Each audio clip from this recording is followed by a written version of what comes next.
Attention, please. Kick this shit.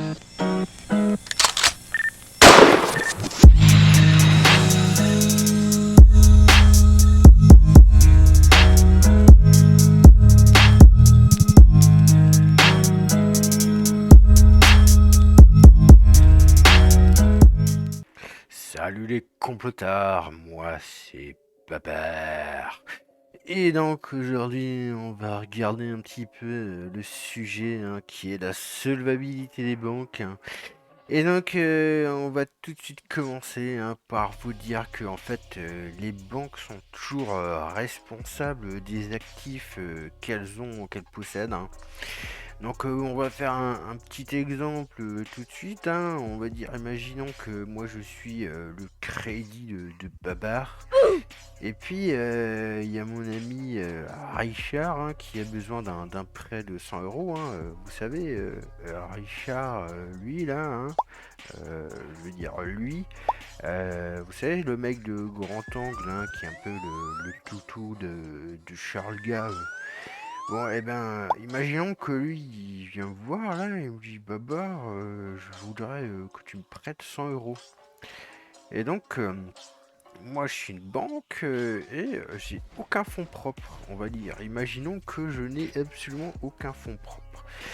Et vous avez Richard, je lui dis bah écoute, tu me parais plutôt solide financièrement, donc tu arnaques pas mal tes abonnés avec, avec tes lettres d'investissement. Je vais te prêter ces 100 euros. Et imaginons qu'ensuite, Richard, il me rembourse pas ces 100 euros. Et ben, je suis dans la merde. Parce que justement, quand je lui ai prêté ces 100 euros, et ben en fait, je les ai sortis nulle part. Comme je suis une banque, j'ai créé ces 100 euros à partir de rien et je lui ai filé. Et normalement, quand il me rembourse, je garde les taux d'intérêt et je détruis les 100 euros, d'accord? Donc là, comme il me les rembourse pas et comme il n'est pas solvable et comme je peux pas récupérer mon argent, eh ben, je suis dans le caca parce que je suis dans l'obligation de détruire 100 euros et que lui, il m'a pas remboursé. Donc comme j'ai pas de fonds propres, eh ben, moi, je me retrouve à 100 euros, à moins 100 euros et je suis en faillite, d'accord? Donc c'est pour ça qu'on demande aux banques d'avoir des capitaux propres, parce que sinon, eh ben, elles pourraient prendre des positions super risquées. Alors bon, on va voir que c'est quand même pas ouf, donc on avait déjà commencé à étudier tout ce bordel dans la vidéo qui va, non, ou plutôt là elle va apparaître, sur Marc Touati. On avait parlé un petit peu du bilan de la BNP. Et cette fois-ci, on va rentrer un petit peu plus dans le détail. Bon, alors maintenant, les gars, on va passer un peu à l'exemple qu'on a déjà eu un petit peu vu sur, justement, comme j'ai dit avant, sur la vidéo de Marc Touati. Au niveau de la pas de la pondération des actifs, ça on verra après. Niveau des fonds propres, c'est-à-dire que on avait vu le CET1 et on avait dit que la règle prudentielle c'est 10%. Alors c'est un petit peu différent. Normalement, on va voir là ce qu'il y a en fait les règles de Bâle 3 et les règles de Bâle 3 au départ. À partir de 2019, on devait avoir 10,5% de fonds propres. 10,5% de fonds propres total. Vraiment total, d'accord? Et mais en général, justement, comme on avait vu avec le stress de la BCE, on regarde surtout le CET1 parce que c'est ça qui sont vraiment les fonds propres durs, d'accord? Et dans BAL 3, on nous dit ouais, il y a seulement 4,5% de CET1. Après, on a 1,5% de AT1 et on a 2% de tiers de ce qui donne 8%. En fait, la règle qui disait 10,5%, finalement, elle s'est jamais appliquée. On est resté aux anciennes règles. Et donc justement, pour avoir que dans le document, les documents que je présente, et par exemple, la Banque de France, ce document, il a été mis à jour en 2022. Donc comme quoi en 2019 on n'est pas passé à 10,5%. Et ce qu'il faut savoir c'est que chaque banque centrale doit obéir au minimum de BAL 3, mais ensuite elles peuvent mettre leurs propres exigences, d'accord? Et donc, justement, si on prend toutes les exigences de la BCE, on peut voir dans le bilan de la BNP qu'on est à pratiquement 10% de CET1. C'est pour ça que je dis que les règles prudentielles, elles sont à 10% pour le CET1. C'est-à-dire qu'après, vous avez la règle de base, mais après, vous avez, on va dire, la règle prudentielle, on va dire, qui est... Enfin, si, là, elle devient obligatoire parce que c'est ce que impose la BCE, mais en général, c'est de la logique. Donc, on va se définir les fonds propres et le CET1. Le CET1, c'est une partie du total des fonds propres. D'accord? Et le total des fonds propres doit faire 8%. Mais la règle prudentielle par rapport au CET1, c'est d'avoir 10% au lieu des 4,5%. Comme ça, on a une base qui est très claire. Parce que justement, quand on a vu le stress test de la BCE, eux, ils se sont fondés justement sur le CET1. D'accord? C'est pour ça qu'on va reprendre l'exemple. Parce que justement, si vous regardez le bilan de la BNP, on pourra voir que le total des fonds propres, c'est 128 milliards, d'accord? Et voilà, comme ça, on comprend un petit peu. Après, on reviendra en détail sur chaque catégorie de fonds propres. Mais là, on va se concentrer sur le CET1, parce que c'est vraiment sur ça que communiquent les banques et la Banque centrale. Et donc, on va dire que justement, comme les règles prudentielles sont à 10%, moi, je vais être une banque qui va toujours être au-dessus de 10% sur le CET1, comme la BNP, d'accord? Donc on va dire que là, notre ami Richard Dog, eh ben, il paraît quand même assez sûr, et donc il m'a demandé un prêt de 100 euros. Et Richard Dog, vu qu'il paraît très sûr, eh ben, dans le tableau de la pondération des actifs qu'on a vu, on va dire qu'il est noté triple A. Et donc, il y a seulement, et donc la pondération des actifs est de 20%. Alors, ça ne veut pas dire que je dois avoir 20% de fonds propres par rapport à ces 100 euros. Ça veut dire qu'on prend ces 100 euros et on les multiplie par 20%, ce qui donne 20 euros, d'accord? C'est pour ça que j'ai pris 100 euros, comme ça va être très très simple à calculer. Et donc, comme la règle prudentielle, là, enfin là, il demande 9,74% à la BNP, blabla, et ben, 10% de fonds propres CET1 par rapport à un actif qui est pondéré à 20 euros, et ben, ça fait 2 euros. Donc, grosso modo, j'aurai 2 euros de fonds propres durs pour garantir 100 euros d'actifs, d'accord? Mais en plus, ça, on a vu, c'est avec l'approche standard, c'est-à-dire que les banques peuvent avoir leur propre approche interne. Donc, si moi, la banque de Babar, je veux montrer vraiment que je suis, ouh, j'ai des gros muscles et je suis très solide, et ben, ce que je vais faire, c'est que je vais faire une approche interne, d'accord? Et en plus, comme je suis une super banque, je vais pas faire une approche interne à 72,5%. Je vais faire une approche interne à 80% de l'approche standard. Comme ça, je dis à la Banque centrale, eh, t'as vu moi? Moi, je suis un ouf, hein. Et, et donc, si j'ai justement une approche interne à 80% de l'approche standard, ça fait que la pondération de mes actifs, il passe de 20 euros à 16 euros. D'accord?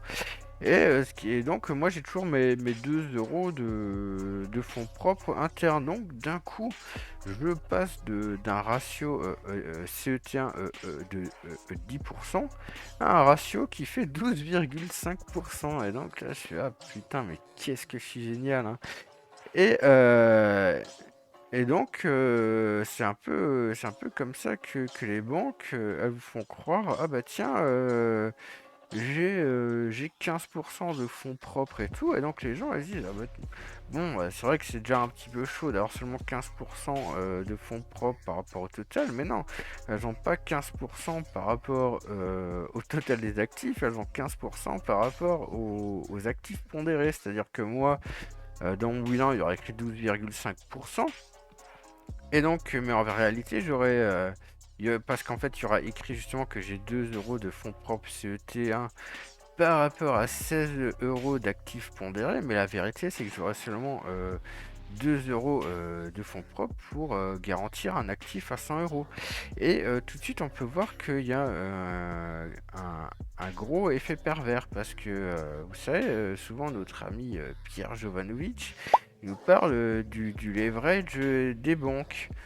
Et justement, alors, ce qui nous dit, c'est que ouais, le leverage, il est trop important. Normalement, le bon leverage, faut pas être au-dessus de x10 et machin chose. Et en vérité, bah, le mec, il a rien compris.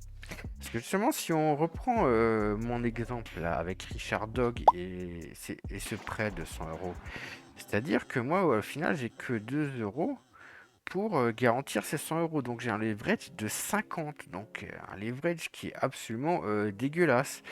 Mais en réalité, j'ai quand même un bilan qui est assez sûr parce que justement, Richard Dog, il est noté triple A. Donc j'ai une pondération des actifs qui est plutôt sûre et c'est pour ça que je me retrouve avec un leverage de 50. Si maintenant Richard Dog avait une plus mauvaise note, et que par exemple la pondération des actifs était de 50%, et ben justement au lieu de compter 20 euros d'actifs pondérés, on aurait dû compter 50 euros d'actifs pondérés. Et donc ce qui se serait passé, c'est que j'aurais eu au moins 5 euros de ratio, pas de ratio, de fonds propres CET1. Et donc justement si j'avais 5 euros de fonds propres CET1, eh ben, pour garantir un actif à 100 euros, eh ben, d'un coup, mon leverage, il passerait à 20, puisque 5 fois 20 égale 100, d'accord? Donc en fait, on peut se rendre compte qu'on est dans des règles totalement absurdes, parce que quand vous avez un bilan qui est pas risqué, entre guillemets, eh ben, d'un coup, vous vous retrouvez avec un leverage qui est absolument dégueulasse. Et par contre, quand vous avez un leverage qui est plutôt propre, de premier abord, en fait, c'est que vous avez pris des actifs ultra risqués, ce qui est complètement contre nature. Et en vérité, vous vous rendez compte qu'il y a toujours une espèce d'équilibre des risques comme ça qui est en fait toujours dégueulasse, qu'importe votre bilan. Bon les gars, alors maintenant on va attaquer une partie très très dure, hein, c'est-à-dire que maintenant on va s'attaquer la partie, justement, on va définir chaque partie des fonds propres, exactement ce que c'est, hein.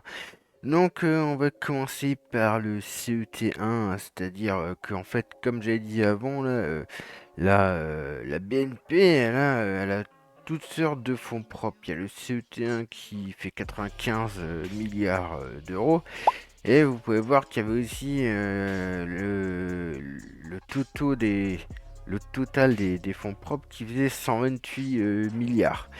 Donc on va commencer par le CET1. Alors les règles de Bâle, il y a trois règles grosso modo, comme on va le voir. Donc le CET1 il doit faire 4,5%. Ensuite, on a la partie avec les obligations AT1, hein, donc qui sont obligatoirement de 1,5%. Donc ça nous donne les fonds propres à 6%. Et après, on a la partie avec ce qu'on pourrait appeler le tiers 2 qui fait, elle, 2% minimum. Et donc, ça nous donne 8%. Ce qui se passe ensuite, c'est que justement, au niveau de ces capitaux propres, chaque banque centrale est un petit peu libre de faire ce qu'elle veut ensuite pour renforcer les fonds propres. C'est-à-dire que là, les accords de Bâle 3, c'est le minimum. Donc après, il y a la BCE qui fait d'autres exigences en plus. Donc, justement, là, on va le voir avec le bilan de la BNP. On voit qu'il y a trois types d'exigences. Donc, ce qui est dans le carré, là, eh ben ça, c'est les exigences qu'on demande à la BNP, d'accord? Et ce qu'il y a en dessous, le pourcentage en dessous, c'est ce que la BNP a vraiment dans son bilan. Et donc la BNP, c'est d'être au-dessus des exigences. Donc, ce qui se passe, c'est que bah, après ils disent ouais bah voilà, on est au-dessus des exigences de ce qu'on nous demande, voilà. Et comme vous voyez, au niveau de la BNP, il y a plus d'exigences que simplement de dire qu'il faut 4,5% de CET1, d'accord? Donc, comme on peut le voir, il y a aussi un truc qui est un peu spécifique à la Banque centrale européenne, c'est le Pillar 2. Donc en fait, le Pillar 2, c'est un ajout sur les fonds propres de la BCE qui en fait impose un peu plus de capitaux de fonds propres. Alors comment ça se passe? C'est que en fait, c'est décidé pour chaque banque a ses propres Pillar 2 requirements, comme on appelle ça, le P2R. Et donc, tout simplement, vous avez une commission qui regarde un petit peu le bilan de la banque et qui ensuite va dire, bah voilà, on vous impose tant et tant de pourcentage de capitaux propres en Pillar 2. Et donc, on va voir là que justement pour la BNP, là, dans son bilan, il y a écrit 0,88% au niveau du CET1. Et quand on regarde sur le site de la, de la Banque Centrale Européenne, on peut voir que justement dans la case, dans les deux cases réservées au Pilar 2, et ben en fait, il y a écrit qu'il y a 0,88% de CET1, c'est-à-dire que dans le CET1 de la BNP, où il y a 4,5%, eh ben, il faut rajouter 0,80% de Pilar 2 dont les fonds propres sont exactement le même type qu'il y a dans le CET1. D'accord? Donc ça, c'est la chose la plus importante à savoir. Alors, de quoi est composé le CET1? Alors, il peut être composé déjà de fonds propres comme ça de la banque, hein. Ça peut très bien être des économies, de choses comme ça, qu'elle a mis dedans.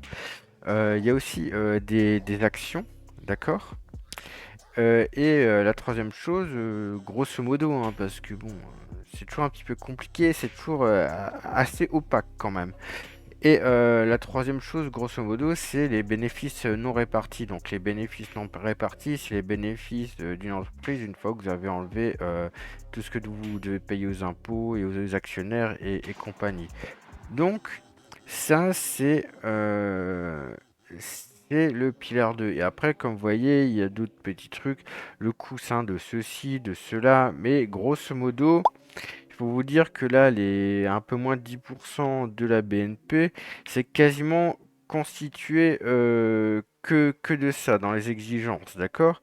Et donc c'est pour ça que quand on regarde le bilan, ce qui est très très important, c'est toujours le soutien parce que là, c'est vraiment des vrais fonds propres. Et c'est pas, on va le voir après, c'est pas de la dette subordonnée comme on appelle ou des choses comme ça. Là, on voit vraiment que c'est les fonds qui vont vraiment sauver la banque en cas de grosse déroute, d'accord? Donc ensuite, on va passer au deuxième chapitre qui est justement quand on rajoute les AT1.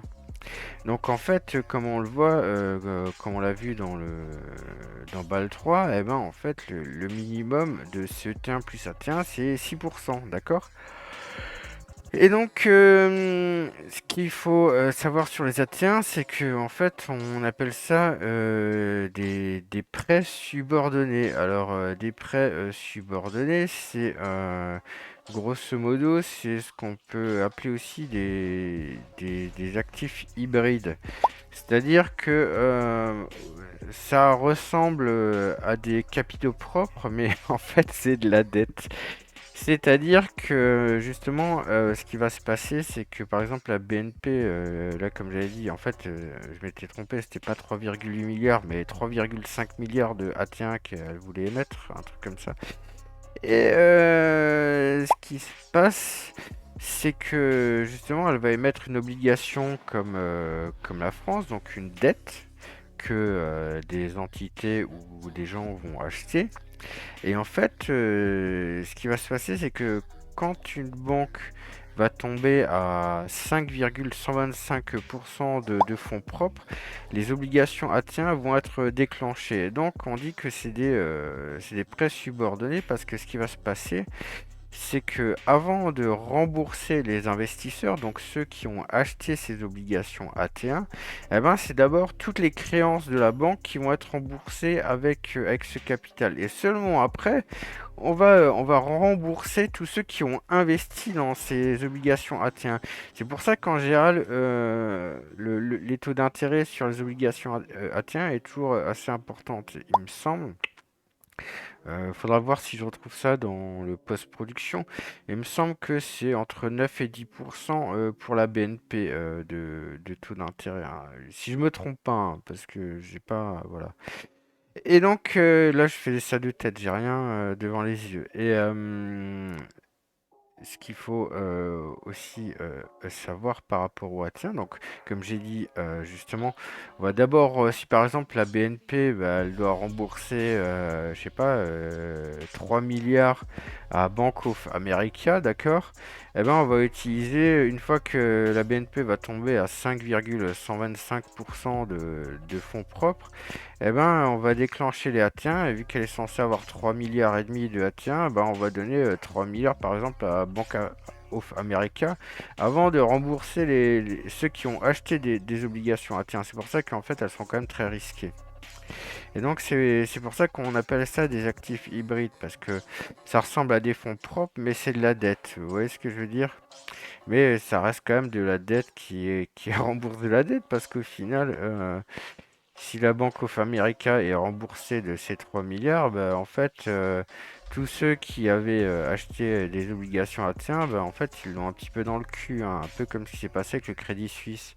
Et ce qui est aussi important de savoir, c'est que les obligations Athéens n'ont aucune maturité. C'est-à-dire que bah, quand vous achetez une obligation française, vous pouvez acheter une obligation à 2 ans, une obligation à 10 ans, quoi. Et donc, si vous achetez une obligation à 2 ans, bah, l'argent est bloqué pendant 2 ans et l'État vous rembourse au bout de 2 ans, d'accord? Pareil pour le 10 ans, l'argent est bloqué pendant 10 ans et on vous rembourse pendant 10 ans. Les obligations à terme, il n'y a pas de maturité, donc c'est infini, on vous rembourse jamais.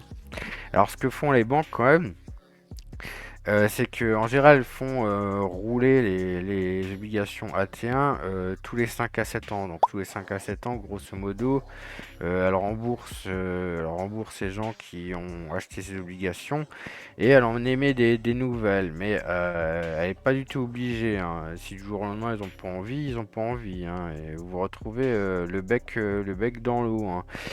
Et donc, justement, quand on peut regarder un peu là les exigences de fonds propres de la BNP, eh ben, justement, on voit en fait, toutes les cases sont exactement pareilles, mis à part le 6% là, enfin le 4,5% qui s'est transformé en 6%, puisque on avait 4,5% de CET1 plus 1,5% de AT1. Et on voit aussi que le P2R, donc le Pilar 2, bah lui, il a augmenté. Et c'est parce que maintenant, on était à 0,88%. Et la différence, c'est parce que justement, on a rajouté dans ce Pilar 2 des actions AT1. En fait, dans le Pilar 2, à chaque fois qu'on passe d'une colonne à une autre, et ben en fait, on met exactement la même chose que ce qui a augmenté dans la réglementation de BAL 3. Donc comme dans la deuxième colonne, on a rajouté les AT1, et ben cette fois-ci, on va rajouter aussi les AT1 dans le P2R, d'accord? Et donc après, on arrive justement au tiers 2. Et en fait, bah, ce qui est marrant dans le tiers 2, c'est que en fait, c'est quasiment composé que de dettes subordonnées. Donc c'est pas forcément des obligations AT1, mais ce qu'il faut retenir, c'est que c'est tout comme. On va peut-être pas rentrer pour le public, parce qu'en fait, ça va pas changer grand-chose. Le principe, il est le même.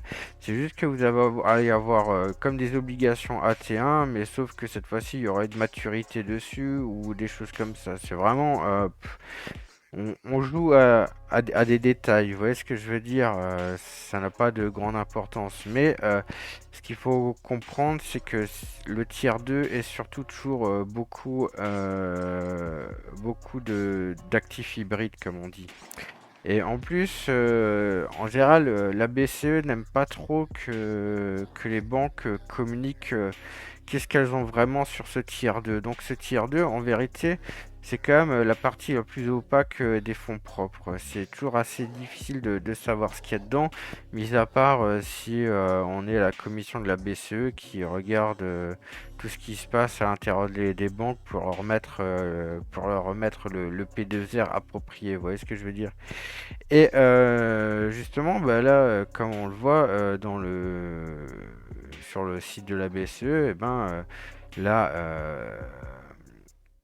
la BNP justement, elle est imposée à 1,57 de fonds propres en tout. Il y avait 0,88% de CET1 en P2R et en tout, il y a 1,57%. Donc justement, comme on est passé là à la troisième colonne, eh ben, le pourcentage qui a augmenté entre la deuxième colonne et la troisième colonne en P2R, eh ben, c'est la même. En fait, on va rajouter la même chose qu'on a rajouté cette fois-ci, c'est-à-dire le tiers 2 qui fait 2% dans les accords de Bâle. Et donc, en fait, justement, la BCE, elle vient du oui, nos banques, c'est du solide, hein, parce qu'on impose un P2R en plus, hein.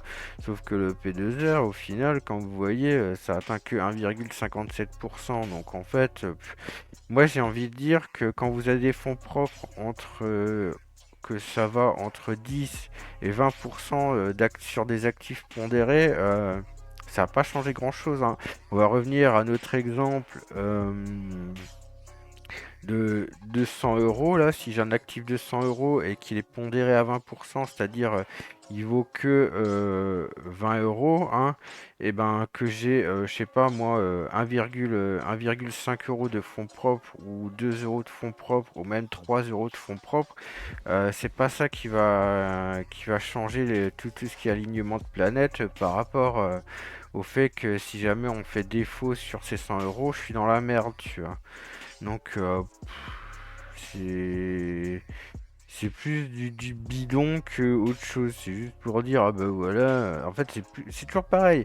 Avec les banques centrales, c'est toujours la même chose. C'est que de la communication. Mais en vérité, si vous regardez bien, euh, on en est toujours au fait que les vrais fonds propres de la BNP, c'est le CET1, c'est rien d'autre, hein, on peut dire oui, le tiers 2, machin chose, ça reste de la dette qui rembourse de la dette, d'accord, mais sauf que après, vous aurez quand même tous ceux qui ont acheté des obligations AT1 et des titres hybrides qui vont tous quand même se retrouver dans la merde. Et je veux dire, c'est juste déplacer d'une créance à une autre. C'est-à-dire qu'avec ces obligations AT1, vous allez rembourser un créancier, mais sauf que vous allez en avoir d'autres qui vont être lésés. Mais au final, en fait, c'est juste déplacer le trou. C'est remplir un trou en faisant un autre trou.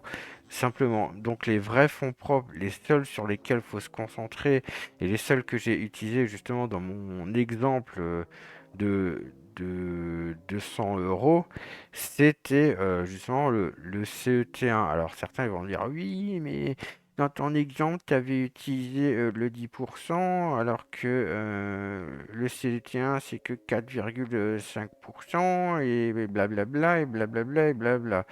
Alors, en même temps, il faut quand même que je trouve des exemples cohérents et pratiques pour que tout le monde comprenne. Et quand on regardait justement le bilan de la BNP, les exigences au niveau de la BCE, c'était 9,74%. Donc presque 10% de CET1, et je me suis surtout concentré sur le CET1, d'accord, voilà, pour que tout soit à peu près clair, d'accord.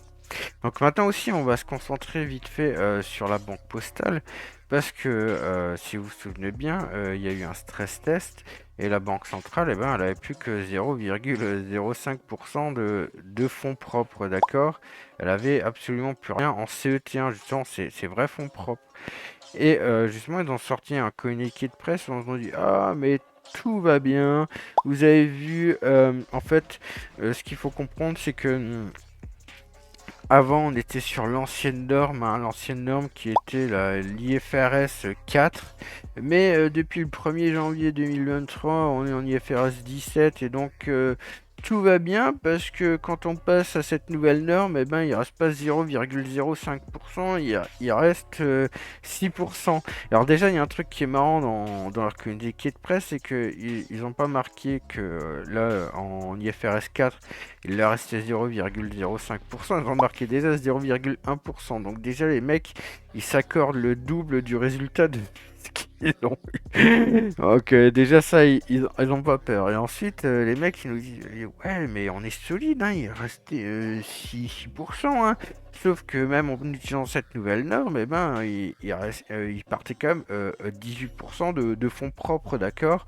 Donc leur fonds propres quand même divisé par 3. Et en plus, ce qu'il faut savoir, c'est que dans ce stress test, on n'a pas mis parce qu'en plus, ils écrivent dans leur communiqué de presse: «Oui, c'était les situations les plus défavorables possibles.» Non, je suis pas du tout d'accord avec ça parce que dans leur scénario de la BCE, ils n'ont pas pris en compte la panique psychologique des gens. Et tous les gens qui, dans un crash comme ça, iraient au distributeur pour retirer toutes leurs économies et provoquer un bank run. Vous voyez ce que je veux dire? Comme on a déjà eu quand les gens ils retirent toutes leurs économies, bah, les banques sont dans la merde parce qu'elles n'ont pas, justement, elles n'ont pas assez de fonds propres par rapport à leurs actifs, donc tout le monde ne peut pas retirer son argent. Et en plus, on verra dans une autre vidéo bientôt que justement la BRI, la Banque des règlements internationaux, qu'on appelle aussi la BIS, la banque, j'ai oublié le nom, bref, là j'ai pas de tête, bref, on s'en fout, c'est le nom en anglais. Euh, oui, Banque for International Settlement, voilà. Et ben la BIS, ils ont déjà écrit un petit rapport sur ce qui passe, sur ce qui se passera en cas de bank run dans le futur, et ils veulent mettre en place des règles qui font que même si vous retirez vos économies avant les autres, et ben en fait vous serez pénalisé comme les autres. Donc tout le monde perdra tout, d'accord? Donc comme ça c'est clair, mais on verra ça plus tard dans une autre vidéo. Et où justement on verra le futur de la monnaie. C'est pas encore la vidéo prochaine, ce sera dans 3 ou 4 vidéos comme ça. Bref. Et justement, si vous prenez le cas d'un bank run, même avec la nouvelle norme, leurs 6%, ils sont morts. Vous voyez ce que je veux dire? Et en plus, ce qu'il faut comprendre, c'est quoi la différence entre ces deux normes? Eh ben, c'est que simplement l'ancienne norme a été simple. Enfin, il y a plein de différences, mais on va dire la plus grosse différence et pourquoi d'un coup la Poste elle peut passer de 0,05% à 6%. Ben, c'est surtout qu'avant, on était sur une constatation. L'ancienne norme, c'est surtout une constatation des comptes des banques et des assurances. Vous voyez ce que je veux dire? Alors que maintenant, on est plus sur, sur un schéma d'économie prospective. C'est-à-dire qu'on va regarder quand la banque ou l'assurance va signer un contrat, eh ben, on va déjà prendre en compte les futurs bénéfices. Vous voyez ce que je veux dire? Qui sont pas encore, qui sont pas encore là. Mais on va dire, ah bah tiens, oui, puisque on prévoit tant et tant de profits, eh ben, on va les mettre dedans. Et donc, c'est pour ça que d'un coup, la Poste peut passer de 0,05% à 6%. Mais quelque part, en fait, justement, cette norme, alors il y a tous les assureurs, ils disent oui, va falloir avoir plus de transparence, et puis notre bilan va augmenter, donc il va falloir augmenter nos fonds propres, et blablabla, et blablabla, et blablabla. Bah oui, bah après, c'est vrai que d'un côté, justement, comme c'est prospectif, eh ben, on va calculer sur un plus grand nombre d'actifs. Vous voyez ce que je veux dire? Et donc forcément, les fonds propres vont augmenter. Le seul problème, c'est que c'est toujours pareil, c'est que c'est du hasard. Vous faites du prospectif. C'est-à-dire, bah, c'est pas en fait, c'est un peu comme l'expression: «Un tien, tu l'as, c'est mieux que 2 tiens, tu l'auras». Parce que là, c'est bien de dire: «Ouais, bah, on prévoit de faire, tant et tant de profits», mais s'ils font pas ces profits, il se passe quoi? Bah, il se passe qu'on retourne sur l'ancienne norme. Vous voyez ce que je veux dire? Donc moi, ce que je trouve incroyable dans leur communiqué de presse, c'est que la Poste, elle croit encore, faire croire qu'elle est solide. Ah bah oui, on est du solide, hein. Même en utilisant la norme qui nous avantage le plus, et ben, en fait, on fait quand même, diviser par 3 sur nos vrais fonds propres sur le CE, tiens, vous voyez ce que je veux dire?